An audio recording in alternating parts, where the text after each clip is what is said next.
Depression means smart.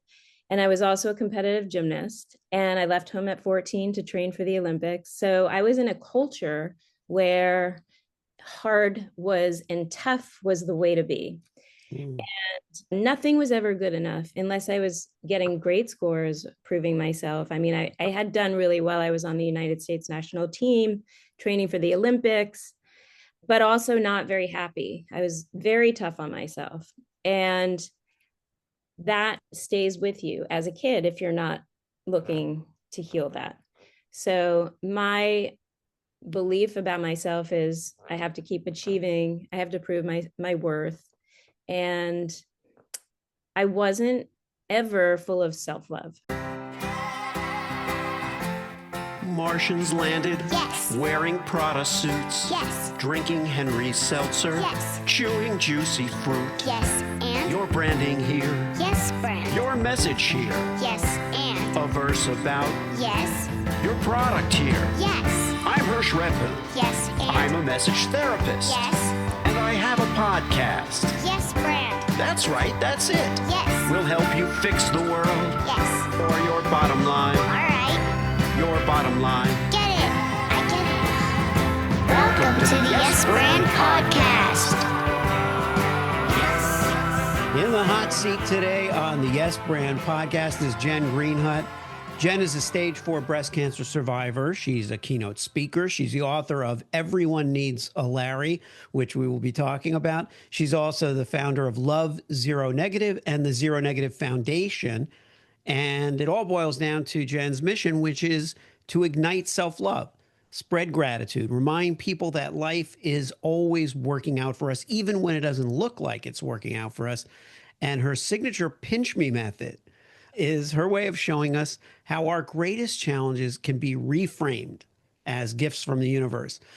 Pinched by stage 4 cancer, Jenn chose to see it as a gift from God, one to be met with love, with gratitude and trust, and the superpowers that we all have within. And that's a key element, too, that we all have the power to look at things in a positive light. So, Jenn, welcome to the Yes Brand Podcast. That was the best introduction I've ever had so far. Thank you. Well, I am glad. You had everything. I am glad. Well, it is exciting to talk with you. As we were chatting about earlier, you know, this is a brand in development, in progress, in evolution. And so the very, very human story behind it is where we should really begin. But then we'll start to talk a little bit about how that is manifesting itself as a business, as a foundation, and so forth. So take us back a little bit and tell us where the story begins. So I'll take you back just because what I've learned through stage 4 cancer is that everything that we think is a story. And even the fact that I'm telling you everything is a story is a story. So these stories are constantly running in our mind. And briefly, you know, I grew up in New York City. I grew up thinking being depressed meant you were smart, and I wanted to be smart. And I also wanted to please my dad, who believed that every year, if you have 3 good days out of a year, it's a good year. So I just grew, this was my mindset. Depression means smart. And I was also a competitive gymnast, and I left home at 14 to train for the Olympics. So I was in a culture where hard was and tough was the way to be. Mm. And nothing was ever good enough unless I was getting great scores, proving myself. I mean, I had done really well. I was on the United States national team, training for the Olympics, but also not very happy. I was very tough on myself. And that stays with you as a kid if you're not looking to heal that. So my belief about myself is I have to keep achieving, I have to prove my worth. And I wasn't ever full of self-love. I was always like feeling nothing was good enough unless I was achieving something. So I'll fast forward a little bit. So I get married to a man named Larry Tolan. And Yeah.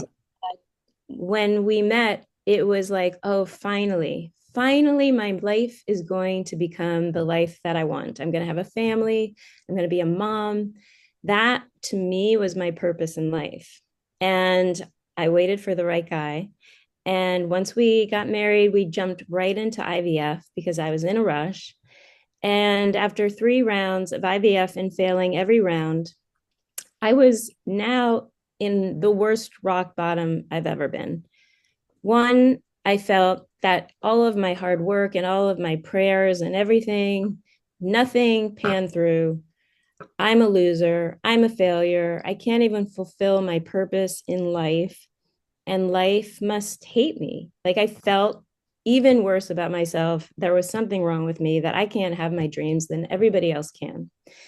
So I'm trying to get out of this lull, this horrible rock bottom, because, I'm just married and I don't want to make his life miserable. We get a dog. I fall in love with this dog, but I'm still a little sad because I realize if I can love an animal this much, wow, I'm really missing out on having a child. Well, let me ask you this, Jen. So you said you were impatient to have a child, but the IVF was, had you been trying for a while and not We tried succeeding? actually. And, the impatience was just because, like, my eggs were ticking, put it that way. Mm-hmm. Yeah. We in our early 20s or anything. So we weren't young chickens. And Yeah. I didn't But want to waste the time. in the relationship with Larry, was there something about Larry that was different from the way that you had lived prior, where everything was very judgment oriented? Like where you're, because it sounded like this was going to be the kind of fulfillment period, right? Mhm. There'd been all this hard work in gymnastics, the predisposition of depression, and that somehow indicates intelligence, and all of these things that were at work with you. When you got married, did any of that stuff change any of those perceptions, the atmosphere that you'd kind of I mean, grown up around? the sense of happiness because there was the hope that I was going to get what I've always dreamed of, which was the happy Right, family and the mother, right, raise kids with all my friends and my sister. So there was the hope seed was there. right. Okay. Kind of took me away from the hating myself because Mm-hmm. I had that hope. And also, my picker wasn't great before Larry. Larry kind of picked me, and I learned a lot about how to be loved in a real way of not having to be perfect. So I was just sort of like coming into this healthier Okay. where, Okay. I didn't feel like I had to be perfect. We could have a fight and nobody's leaving. So it was like a healthy relationship where I felt Yes. Okay. we felt safe and dreams were coming true. So, failure. I'm miserable, trying to get out of it, have this great dog. All of a sudden, I'm diagnosed with stage 4 cancer, and it's over the holidays. So it's like a double whammy. Like life is just sticking it to me. And the first thought was that, wow, I'm going to die and I never appreciated my life. And that was Mm. a horrible thought. Like I felt, again, a failure. I wasted my whole life not appreciating it. Second thought, oh, everything makes sense. I didn't fulfill my purpose. I was given a certain amount of time to be a mom. I failed. Life is kicking me out. And that was even scarier because it hit true to me. It Yeah. was Yeah. make sense. Third thing, wow, I didn't want to die. And when I don't want to do something, I'm going to try to figure it out. So what I go to is prayer. I just am praying to God. But before I start praying to God, I start pinching myself. Wake me up from this horrible nightmare. Get me out. This can't be happening to me. I'm a healthy woman. Right. I'm young. I eat well. I'm an athlete. So all I kept doing was waking up to the reality that I was dying and I had stage 4 cancer. So I pray, God, please let me live. Please show me to the right doctor if there is the right doctor. And I promise I will give back. I will figure out how to get back for the rest of my life. Just let me live. So we had 3 different doctor appointments, 3 different oncologists at 3 different hospitals.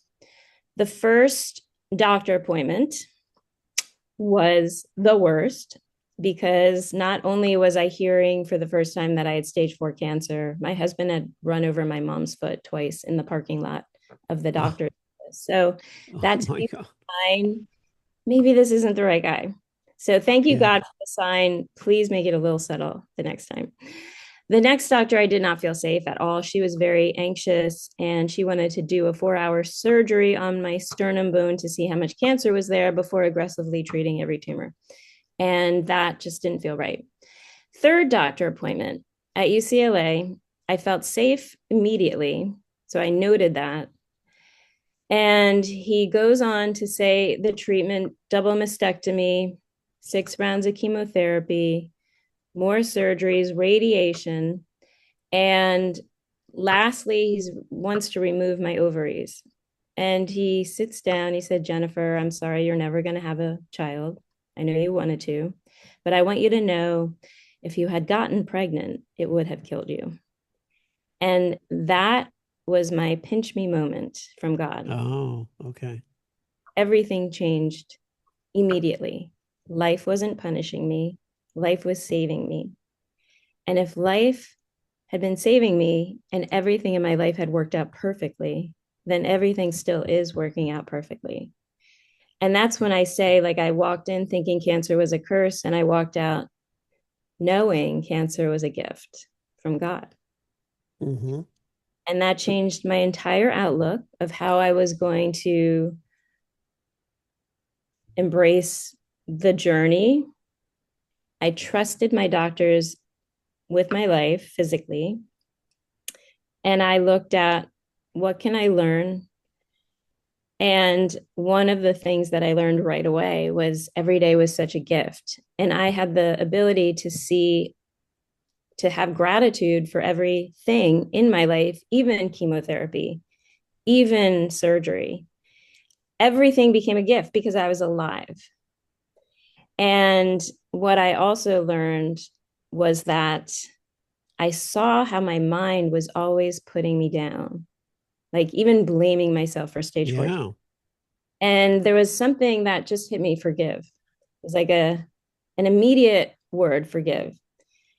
And it just, I feel like I'm a quick learner. I also didn't want to be miserable if I was going to die in 2 years. So Yeah. it made me see I have to figure out how to love myself because nobody else is going to be able to love me as much as, it comes from me first. Well, that you hit the nail on the head there, where it comes from us first. It's someone can be willing to love us, people can be telling us wonderful things about ourselves. If we don't believe those things already, then none of that reinforcement really matters because we're more powerful. Yeah. We're our own self loathing or fears of whatever it may be. All of that stuff is so much more powerful than anything anyone outside of us can say. It's interesting. It's like the reverse of third party validation, like third party validation where other people say wonderful things about you to other people, Mhm. right? Is better than you saying wonderful things about you to other people because they're a third party. Mhm. But third party validation or second party validation, when we don't believe it, to us doesn't carry any weight. We have to really believe ourselves and our value.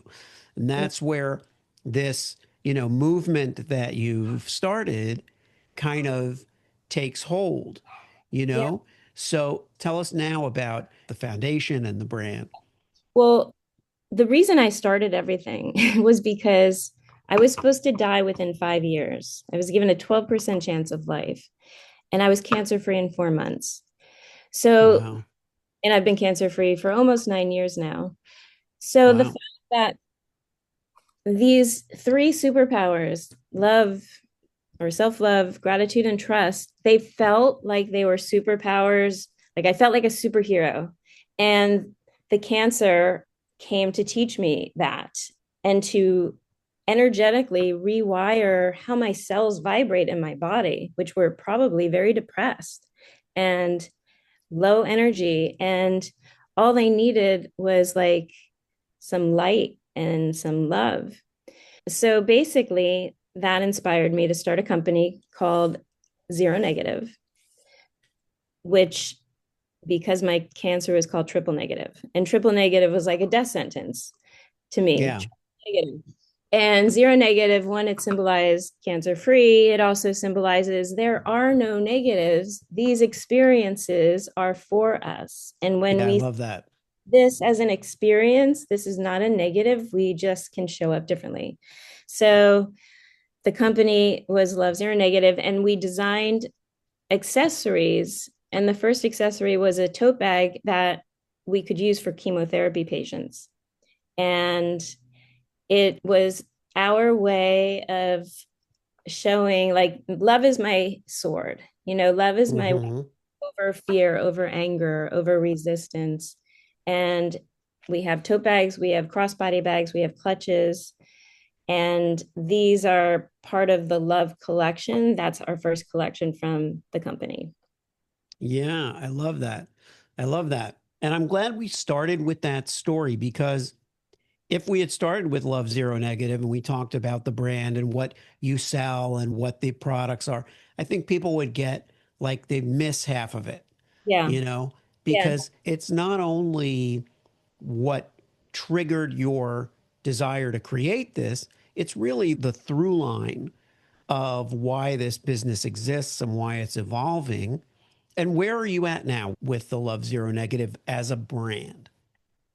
As a brand, we are in the process this week of, well, first of all, the reason we have a company and a foundation was the company's accessories also support the foundation's mission, the Zero Negative Foundation, which is giving patients going through treatment a gift of love, a happy ending, kind of sharing a message of empowerment, and that they too can rewrite how they think about cancer. And we fill these tote bags with items that help get you through treatment.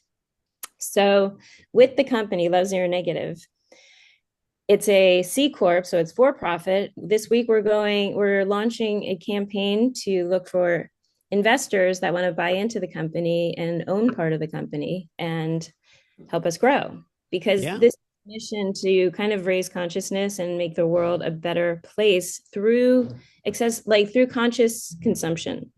So our hope is that when people want to buy a Love Zero Negative accessory, they're understanding why, and they're also intentionally choosing to carry love and choosing to spread love and choosing to remind themselves that love is their superpower and that self-love is everyone's superpower. And the world right now is suffering from a lack of self-love. The world Yeah. for cancer right now. That's how I look at the disconnect for. Well, I agree with that, Jen, because I think that a lot of times we think, oh, the world needs more love, and we think of it as love toward one another. And Mhm. yeah, that's true. But anyone who isn't loving toward others, we know why. It's Yeah. because they don't love themselves. There's Yeah. nobody, and it's not ego. Ego is not love. So Right. somebody coming out and saying how great they are, that doesn't mean they love themselves. If Yeah. they're capable of loving others, then they love themselves. But if they're not loving themselves, they're probably a miserable person and they're going to make other people's lives miserable. But And when you so, find yourself yeah, blaming other people for your misery, that's kind of a sign yeah, to look within, because it's everybody is here for each other. If I'm triggering you, that's something within you that might not be totally healed. Do you know what I mean? yeah, We all have trauma throughout our lives. And I see that if we're not being kind to ourselves or loving to ourselves, it's maybe something that we have not wanted to heal or overcome or transform. And so it's so much easier to be angry at somebody else for hurting us when there's something within us that we haven't dealt with in yeah. order to overcome it. Yeah. And also, it's Breast Cancer Awareness Month. We're going to release this episode. Ordinarily, it takes a while for the episodes to be released. We're going to release this as kind of a special episode so that it does air this month. And we want that message to get out there. But tell us a little bit about your thoughts. So, Breast Cancer Awareness Month is pretty much every day of the year for us, but we have a really amazing collaboration with Susan G. Komen this year, where we're going to be at their More Than Pink walk in Los Angeles on October 26th. And our foundation is putting together 500.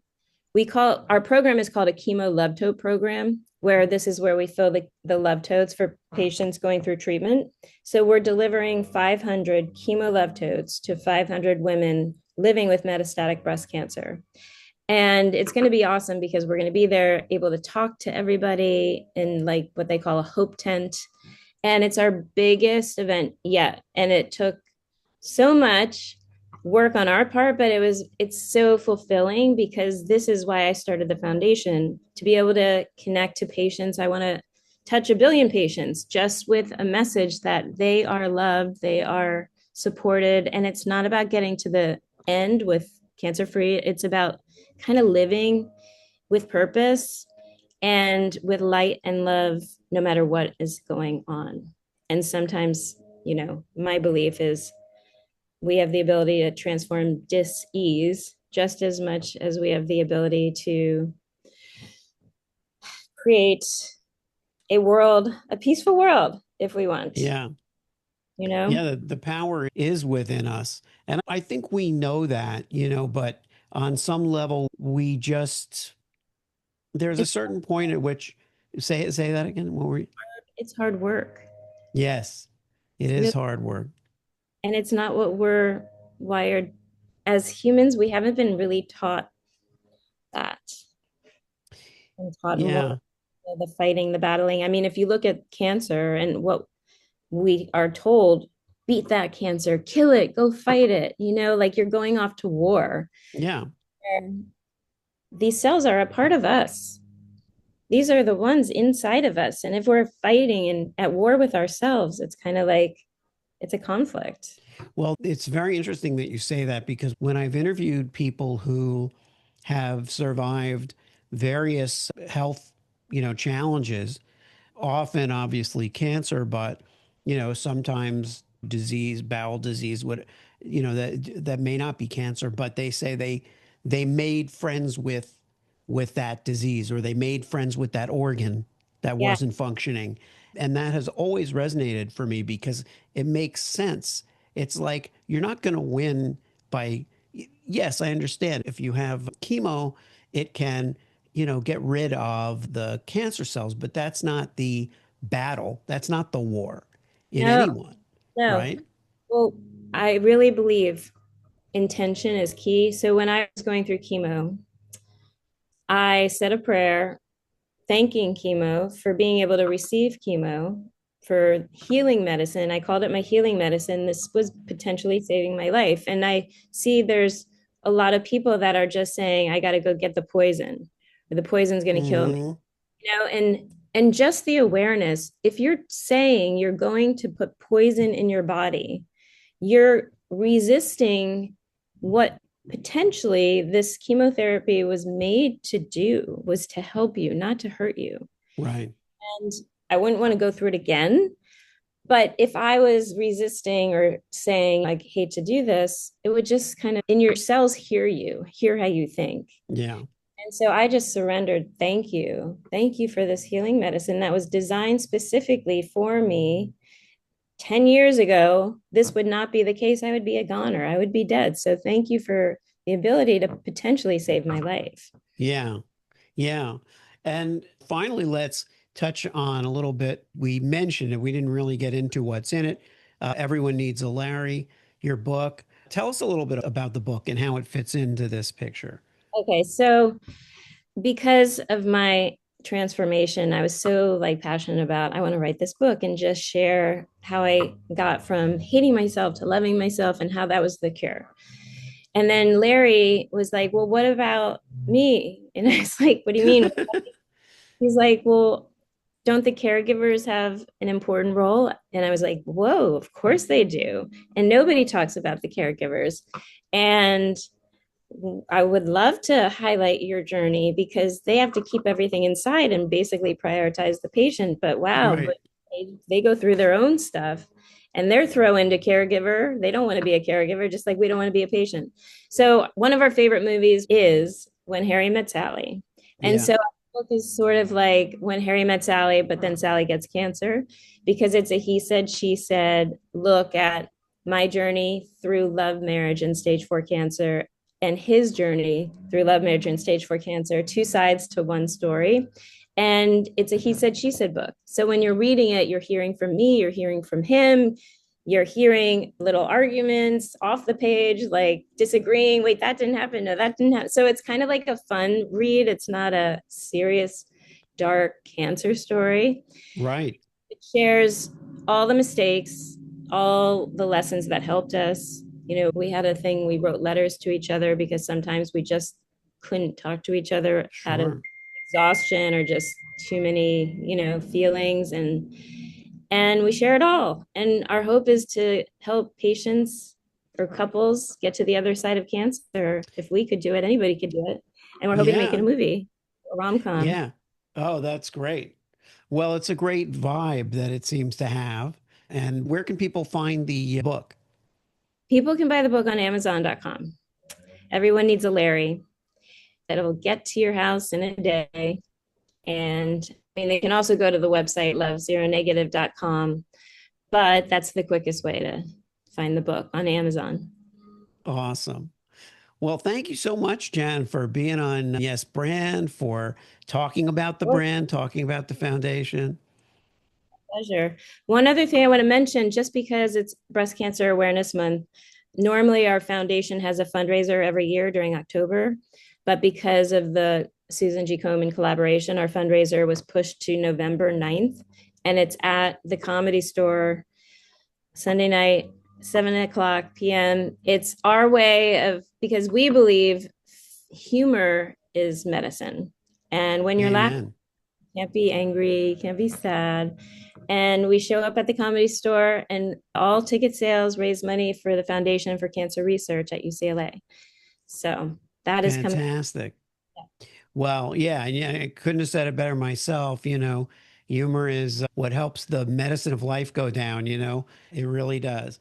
Well, thanks so much. And I wish you the best. And are you planning to write another book? Yes, I just don't know when yet, but Oh, yes, okay. a seed that is planted. Well, for sure. I would love to have you back on whenever you're Thank you. ready, anytime.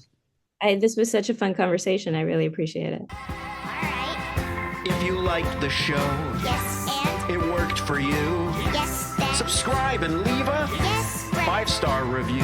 Yes, friend. Tell all your friends. Yes, friend. Get your branding here. Yes, friend. Get your branding here. Yes, friend. Did I make it clear? Yes, friend. Get your branding on Yes. before they're gone.